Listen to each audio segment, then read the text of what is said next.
গুম, খুন, বিচার বহির্ভূত হত্যাকারীরা আবার ক্ষমতায় আসুক জনগণ তা চায় না। তাই তাদের ভোটের বাইরে রাখার সুপারিশ করেছে নির্বাচন ব্যবস্থা সংস্কার কমিশন।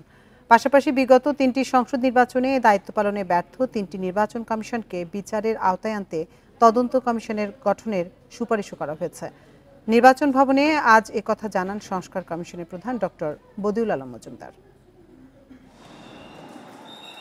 শুধু জুলাই আগস্টের আন্দোলনকেই ঘিরে নির্বিচারে হত্যা করা হয়েছে প্রায় ১৫০০-এর বেশি মানুষকে, আহত কয়েক হাজার। তারও আগে বিগত ১৬ বছরের গুম, খুন ও বিচার বহির্ভূত হত্যাকাণ্ড, সকল অভিযোগ তৎকালীন ক্ষমতাসীন আওয়ামী লীগকে ঘিরে।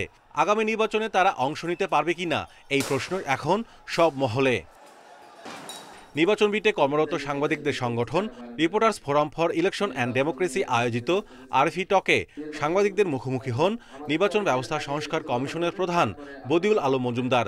তিনি জানান, গুম, খুন সহ গুরুতর মানবতাবিরোধী অপরাধে যারা যুক্ত ছিল তারা যেন নির্বাচন করতে না পারে সেই সুপারিশ করা হয়েছে।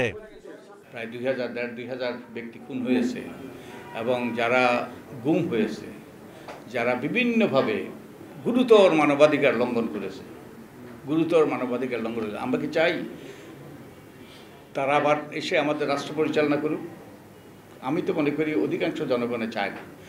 গত ৩ নির্বাচন ইসি সাংবিধানিক দায়িত্ব পালনে ব্যর্থ হওয়ায় নির্বাচন কমিশনারদের বিচারের আওতায় আনতে তদন্ত কমিশন গঠনের সুপারিশ করেছে সংস্কার কমিশন।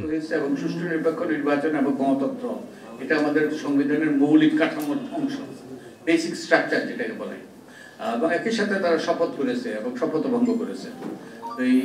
তো এই জন্য আমরা বলেছি একটা কমিশন গঠন করা।